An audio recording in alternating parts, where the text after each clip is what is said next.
It's timely, it's insightful, it's motivating, it's empowering. It's Time with Fred, your inspirational broadcast with host Fred Gaddy. Hello and welcome to another edition of the Time with Fred podcast. This is a podcast that challenges mindsets and paradigms that hold us back. The podcast can be heard on iTunes, Spotify, Google Play, iHeartRadio, Podbean, and TuneIn. Today, I have the privilege of having with me a very special guest with a very powerful story to share with us, and you definitely want to stick around for this one.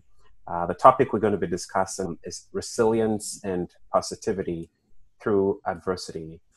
I have with me Oumar Dieng, who I met about a week or so ago and just connected immediately. And I heard Oumar share a very powerful story of how he was able to overcome or go through one of life's challenging moments. And I'm going to introduce Oumar and going to have him just jump right in and tell us the story. So Oumar, thank you so much for coming on the Time with Fred podcast today. Oh, it's my pleasure, Fred. Thanks for having me. Absolutely. The pleasure is all mine. So Oumar, just a brief background for our audience, for our listeners. Do you want to share a little bit about you, your background, and before we jump into the discussion tonight? Absolutely. Yeah, my name is Oumar Dieng, and I am a motivational speaker and a life purpose coach. I'm also an author and a fellow podcaster, by the way. And I am also, my background, actually, my corporate background is really in IT, HR, and of course, customer service. Like I know many of us have had journeys through our professional careers. But now I spend a lot of my time as a motivational speaker, like I said, and a coach. Thanks for that intro. And sorry about butchering your name there, Oumar Dieng. Thanks for correcting that one. Oh, no problem. It's a French spelling of my name, which no one ever gets right. So, where are you originally from, Oumar? I am originally from Senegal, which is a small French-speaking country in West Africa. Okay. And when did you move to the United States?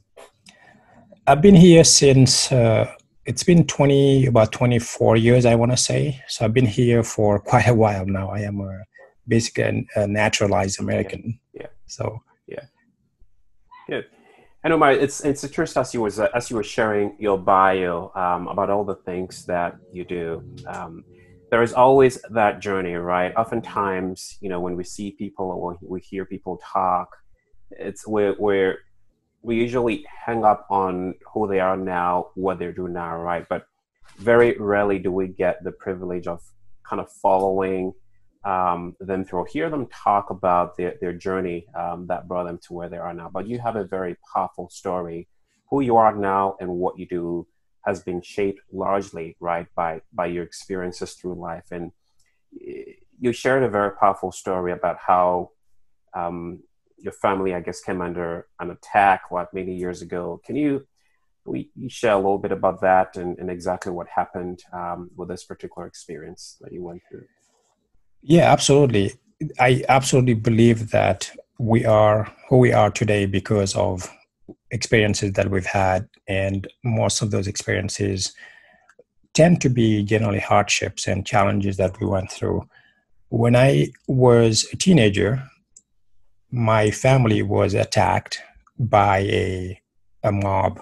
Really, we were sitting at home, and all of a sudden there was the first day started out being, we heard about attacks on people who were from Senegal, of Senegalese descent. And at the time we were living in a country north of Senegal called Mauritania. Actually, I was born in Mauritania. Yeah. But my parents are originally from Senegal.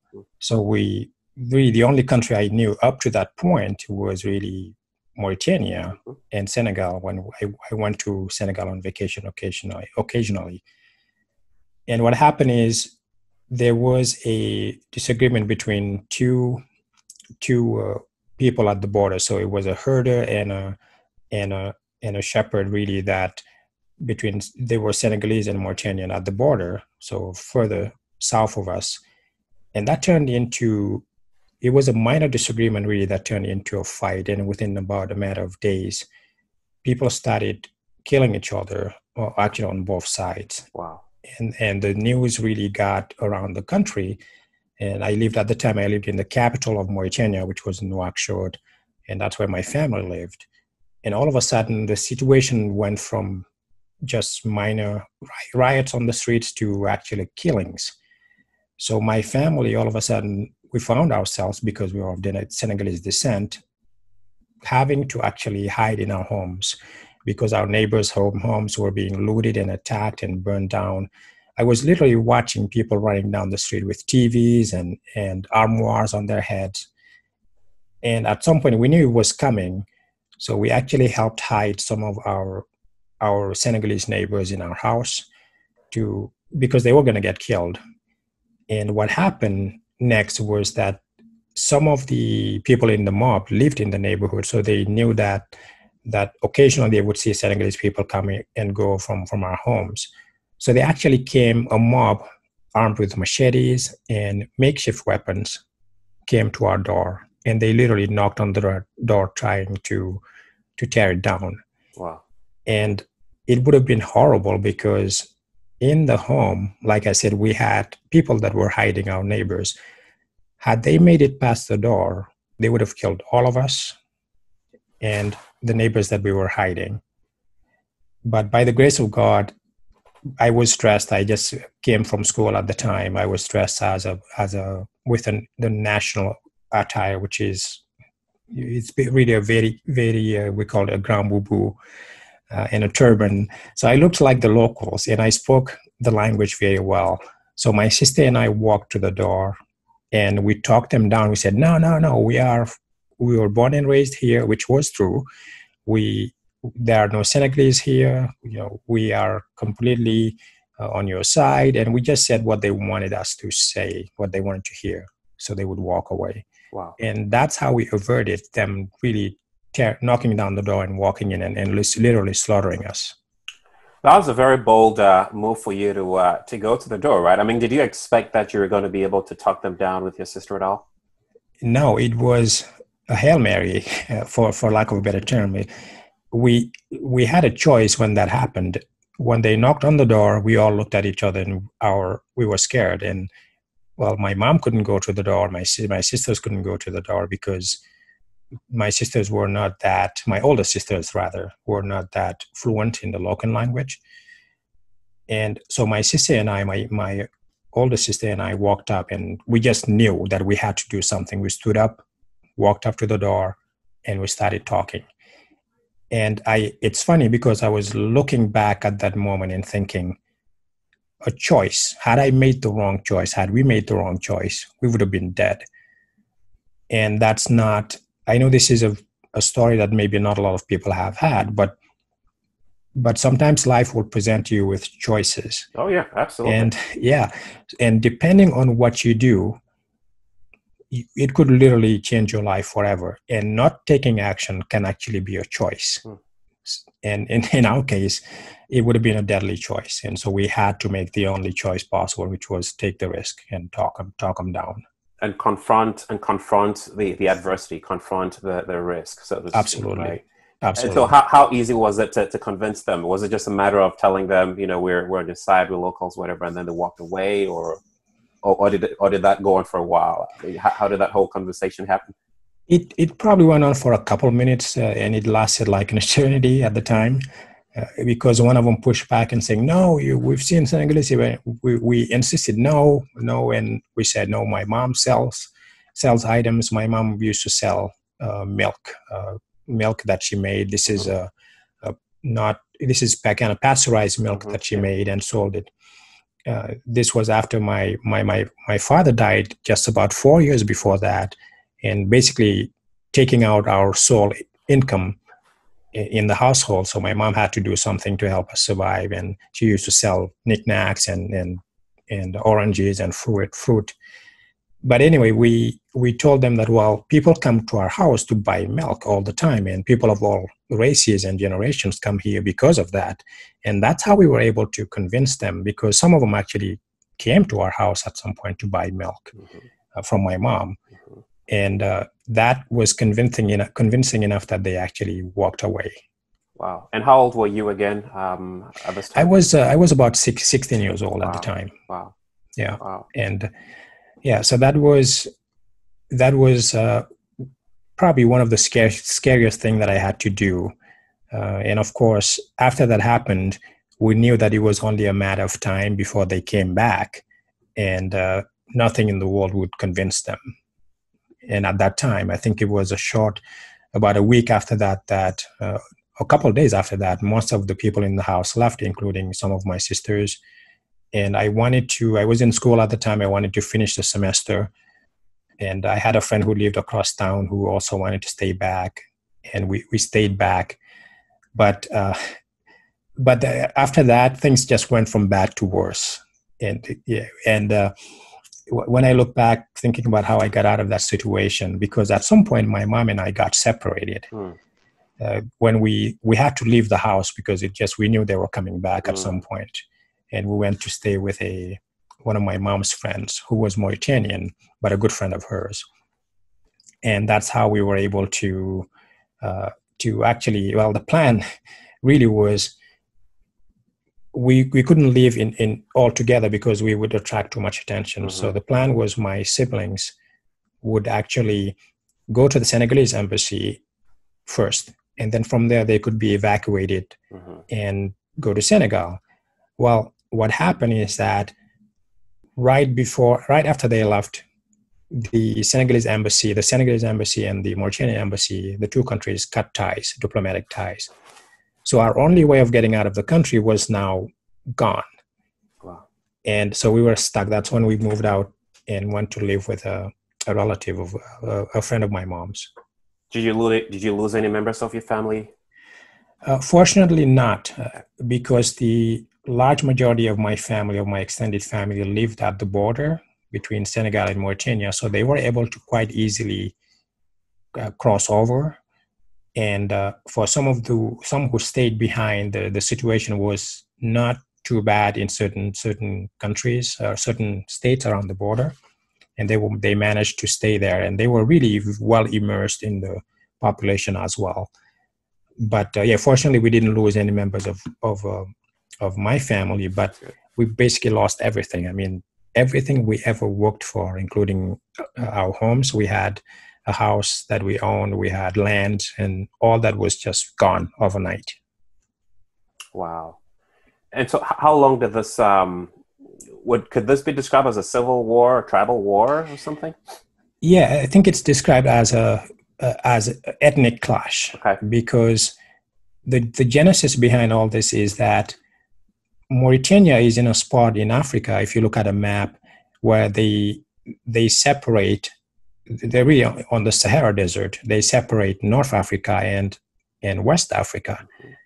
Well, North Africa is mostly populated by Moors and by Arabs, basically.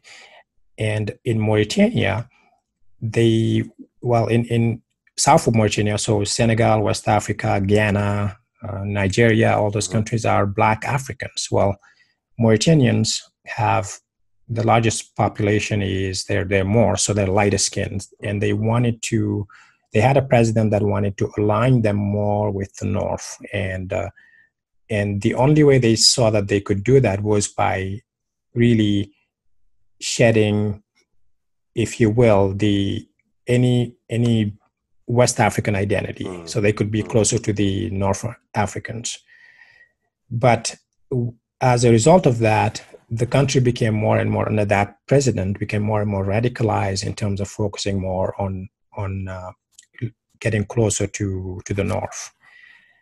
And as a result of that there have been ethnic tensions between Black Africans and Moors, Mauritanians, white Mauritanians, for going back to the 1960s, actually, because my mom used to tell me stories of them having smaller clashes or disagreements, but never at that level. And I think this was 1989, it boiled to a point where it was unavoidable for the two countries to clash. And really, so what ended up happening was that as a result of that, when I went to stay with my mom's friend, my mom went out during a curfew and she got arrested. So that was the last time I saw her. She went to get bread, never came back. Wow. So all of a sudden, I'm 16 years old. I'm in a country where I have no relatives. I don't know anyone. And I had to find my way to Senegal somehow. Fortunately, my mom had planned for us to, if something happened, she had told us to try and find our way back to Senegal. And that was really the single thought that I focused on, to say, no matter what happened, I'm going to find my way to get to Senegal. But when she was arrested, and I found out later that she was kicked out of the country in Mauritania, which is actually a good thing, because she could have ended up in prison and never ever seen again. I ended up actually going to a Red Cross refugee camp where I stayed for about a week. And that's a whole nother experience that really opened my eyes to a different part of life and struggle. So did you eventually reunite with your mother? Yeah, we eventually did. After I stayed at the Red Cross refugee camp, at that point things got so bad that the international community noticed the tensions between the two countries. So countries like Algeria and Morocco and France, and even partly the United States, because Mauritania and Senegal were former colonies of France. The French people felt an obligation to intervene and do something. So the international community put together an air bridge, if you will, so a number of planes that would fly from the Mauritanian capital to the Senegalese capital. And I managed to get on one of those cargo flights and landed in Senegal, but I wasn't 100% sure where my family was. I had an idea that they were at my uncle's house, which I hadn't seen since I was a kid. So I had one number and one address in my head that I used, and I went from city to city asking people, do you know where the city is? Wow.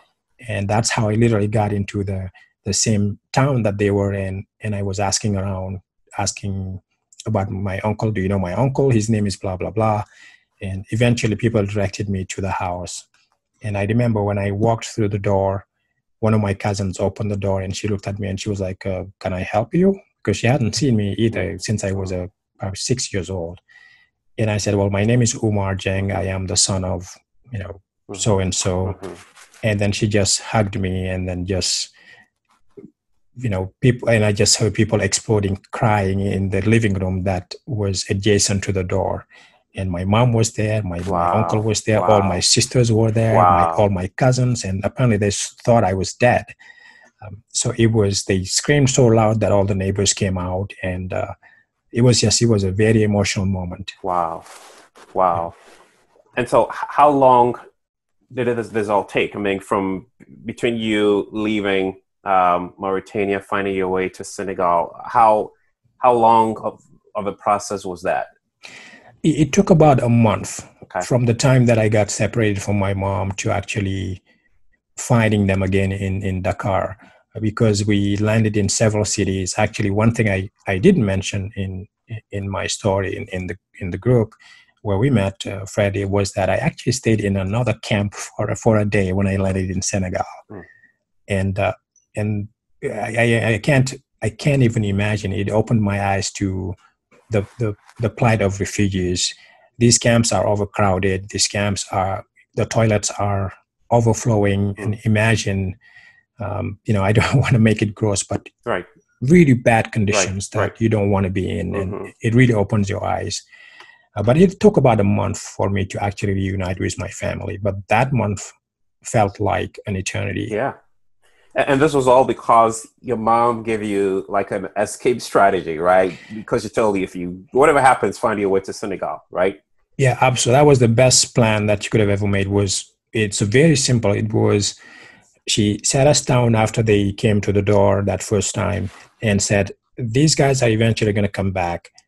So here's our plan. We have to find a way to go to Senegal. That's the ultimate goal. Now, the way we're going to do it is, my sisters were going to go to the Senegalese embassy, then my mom and I would join them later. But the fact that she made it so simple and had a plan to she was hoping for the best, but then planning for the worst, that really saved my life, because had she not said that, maybe I would have figured out to go to Senegal, but there's a chance that I could have ended up in some other country, in the wrong plane even.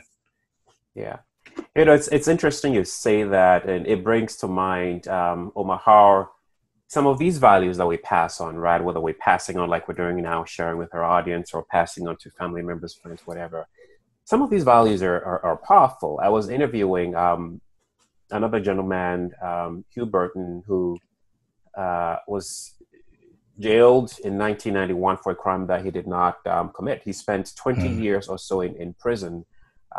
Thankfully, he found an organization called the Innocence Project that took up his case, and eventually he was exonerated. But it was 20 years, and I was asking him, what was it that kept him going through one of the darkest moments of his life? And he shared very true but powerful concepts. He said when he was young, two values that his parents left him or shared with him were patience and perseverance.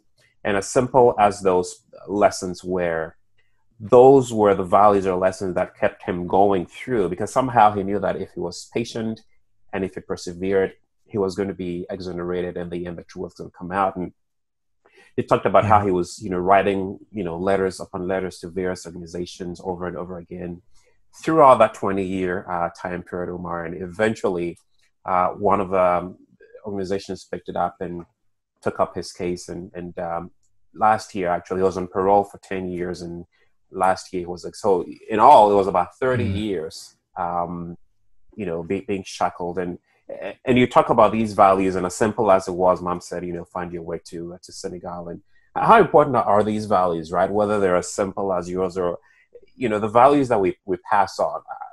Can you share a little bit about that as we pivot into our main discussion? Yeah, absolutely. No, I think that the values are crucial. There are things that I call really anchor values. And these are values that are core to defining who you are as a person. And generally, those are the same values that allow you to survive the hardest of hardships. And generally, it's just a single idea, a single thought, a single belief or principle that drive you to actually be able to survive. And you told the story of the guy who was in prison for 20 plus years. I mean, it's very similar to what happened to Nelson Mandela. What was it, 27 years in prison? And the way he survived was just, he said that he had hope that he was going to see his people at some point. And some of those same values, and I remember when I was being raised as a kid, my dad always told me that things happen for a reason, and you have to believe that you are going to get through it and get past it. So it may sound really complicated, but it's really what he taught me was just have faith and have hope. Things happen for a reason. Have faith, not necessarily, if you have faith in God, absolutely great, but have faith in your ability to survive. That, nothing is going to be put on your path that you cannot overcome, really. And for me, it was that, and when I was in the refugee camp, I realized that one of the things that I dealt with, speaking of adversity, was that food was brought in by a truck, and the camp was so overpopulated that when they gave out the food, it was really, there was a swarm of people that would come and grab the food. So if you were not strong, and at the time I was really skinny, and I would try to get food, and almost every time I would be crushed by the crowd. And survival of the fittest, right? Exactly, it literally was. And I realized that after the first couple of times the truck came, that if I wanted to survive, I would have to use some of those values that I had, which was my ability to socialize, my ability to seek out other people and be willing to ask for help and to join forces. So I made 4 friends. These were adults that I made friends with. and we pooled our resources. And with them, I was able to find food and survive. And we became good friends while I was at the camp. So, speaking of values, it's really, you never know when something that your parents or someone teaches you comes into play at some point in your life. And using my own story, Oumar, I was perhaps maybe 17, 18, in Ghana, where I grew up. And I was going through my late grandfather's books. He, was an avid reader, and there was one book that I found, The Power of Positive Thinking by Norman Vincent Peale. I was intrigued instantly by the title of the book, because I was going through a time where I was trying to find myself, my identity, and who I was. And I laid hands on that book and I wouldn't let it go. I read that book from cover to cover, and that just transformed my life. So a lot of what I am and who I am and what I do really was as a result of that one book. So it's interesting how one experience, an advice or an encounter just radically changes your life, right? But Oumar, if you're looking back on this, I mean, how would you say this adversity shaped your life or made you into who you are today? Any particular lessons through the experience in itself that kind of shaped or changed or helped you form a different philosophy or perspective at all on life?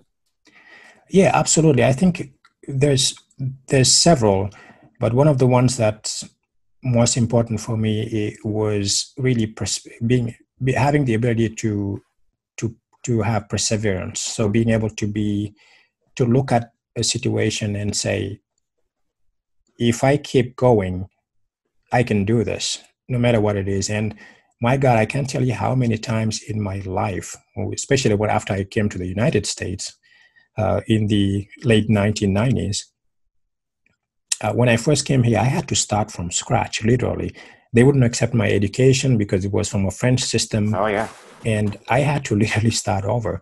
And when you start over, what do? You take any jobs you can take. So we lived in the DC area at the time. So I was a waiter, I was a banquet server, I was a food runner, I was a bike messenger, running letters between the Senate buildings, and I was getting paid like $2.25 an hour. And so all of those things I was able to do because of really the lessons I learned from all those hardships. And one of them is really, it's literally resilience. I know it sounds corny, but it's really the ability to wake up every day, take a punch in the face and say, hey, I will do better tomorrow, and keep going.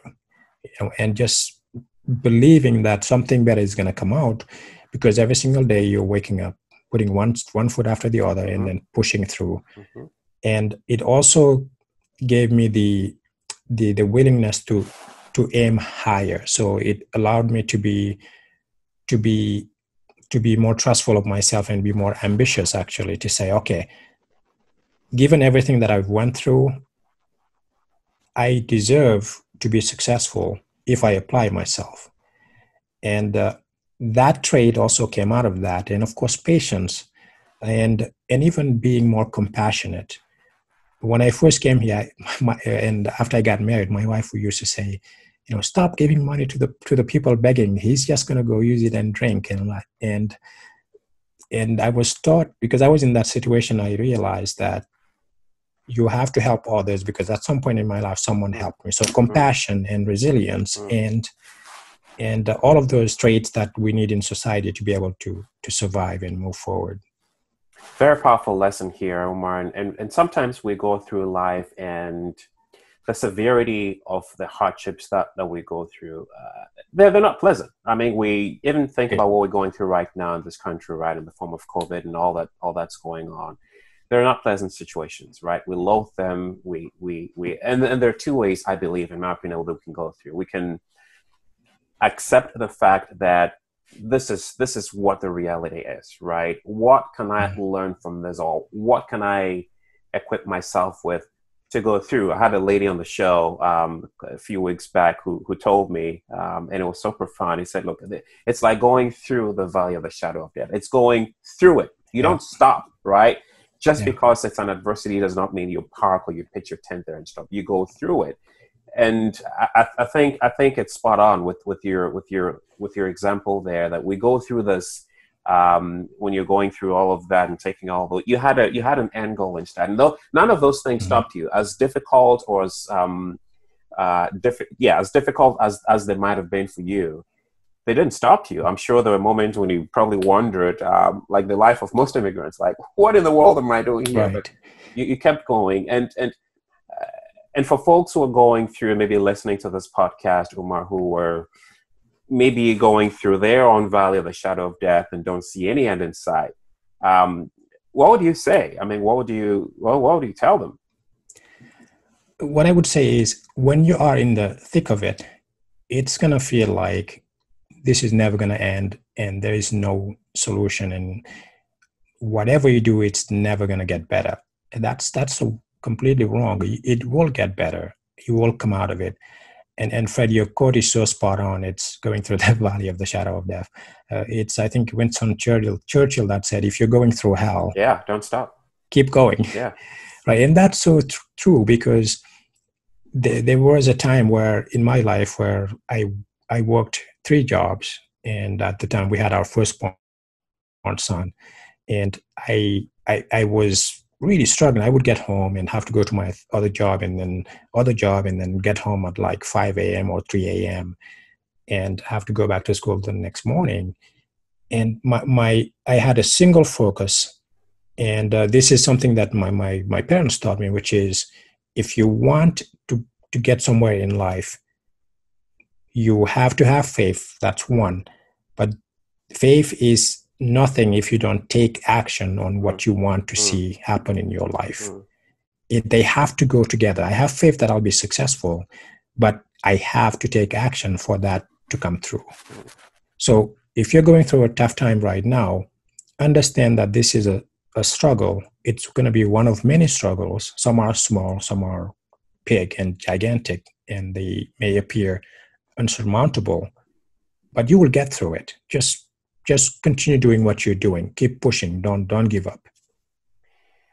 Wow, so profound. Oumar, one of the questions I love to ask my guests is what defines them, right? I've had people share, different stories of adversity, and I've heard all sorts of things as to what defines them, whether it's the struggle itself or it's the experience itself or a quote or whatever. Given what you've gone through, and it's still a journey, right? We've not arrived yet in life. So what would you say has defined you or defines you, through it all? I think I could sum it up in one word: nimble.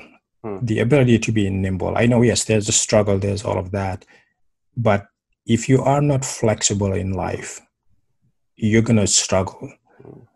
Just think about things that have changed since 1990 to now. The iPhone didn't exist when I first came to the United States. We were using dial-up internet at the time. And I could give so many more examples, but be flexible, whether it's in your job, in your life, in your relationship. Find a way to adapt. Don't be so rigid. When a storm happens, generally the trees that get uprooted are the trees that are so strong and firm and inflexible. The smaller trees generally will bend and lean, but they will survive. So that's how you have to look at things. You have to adapt and be able to change. Maybe it's your behavior, or just change your perspective on something. And generally you will find that if you do that, there's no situation in life that you can't adjust to. And not only that, but find a solution to getting out of that situation. I love the tree example. I haven't heard that. I mean, because one would expect that the trees that survive are, the big, firm, sturdy ones, right? But no, it's the ones that are able to bend, or go with the direction of the wind. Oh, that's so powerful. I love that. Yeah. So a little bit about, I know you're a motivational speaker and all of that. And would you say the experiences that you've gone through life have contributed to your chosen professional career right now? Oh yeah, absolutely. Absolutely. Because after going through all that, you see people struggling with things that you were able to overcome at a very early age, and you realize that, and especially after talking to people, you talk to them and you realize that they can, just by shifting their mindset or by taking a different action or by looking at it differently, they make a breakthrough. They realize, oh, this is, wow, I never thought of it that way. And to your point, Fred, we are defined by our experiences and what someone taught us, whether it's a book and that can be powerful, but it can also be a limitation, especially for those who've only known a certain world and the thought doesn't cross their minds to think differently from a different perspective, and that's causing them to be stuck. So it's a matter of just kind of thinking, and then knowing that, being able to make a suggestion or say to someone, have you thought about looking at it this way? And they're like, oh my God, yeah, you're right. Exactly. Matter of perspective. And then all of a sudden, the whole new world opens up for them. So that's why really one of the things that I liked about talking and coaching people, and of course, public speaking. And for me, it's all about stories and just incepting an idea or a thought into someone's mind and letting them, take care of it and make it change their lives. Yeah. And that's really what this whole podcast is about, right? Whether it's a thought leader coming to share some best practices or just people sharing the personal stories of things that they went through, challenges they went through, and how they were able to overcome it. Because we all go through life, we all go through circumstances, and you just never know. One person's story or what someone says may just be what takes you over that hump. So Oumar, as we kind of wrap up here, I want to definitely thank you, respectful of time here, but just want to thank you for, first of all, who you are, for allowing yourself to just experience life and also giving back. You could have, this could have taken you a different direction, but for using your story to inspire people, to motivate people, to coach people, to letting them know. I think that's really one of the best ways to have influence, right? You can teach from the textbook or whatever that book says, but I think there's nothing more profound or nothing more real than living it. That living, I haven't lived through, and I don't know how I would have managed through. Your own experiences, but I just want to say thank you for your story and for all that you're doing, and I'll let you have that last word here. I know you kind of addressed that hardship piece, but as we kind of wrap up here, any final thoughts that you want to share with our audience? I would just say, first of all, thank you to you for giving people like me a platform to share their stories. Oh, absolutely. And you have your own unique story, and I would love to have you come on the podcast on my end as well. I'll put you behind the mic and interrogate you there a little bit. But I think as a final thought, I would just say there is no one on earth who doesn't face challenges and adversities, and it's just a matter of understanding that you have a harder challenge potentially coming somewhere down your life, somewhere down the line.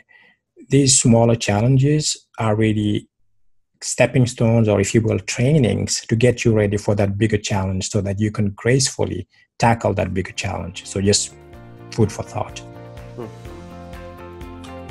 Can't top that. Nothing else to add to that. Oumar, thank you so much for coming on Time with Fred tonight, for sharing your story. Thanks for having me. Yeah, absolutely. And to our audience, for sticking around, and I hope you found some valuable lessons out of this. And regardless of whatever you're going through, as Oumar shared, don't stop. If there are any values or lessons that have been passed on, hold on to those values. You just don't know what they might end up doing for you. So again, thanks again, and until next time, stay well.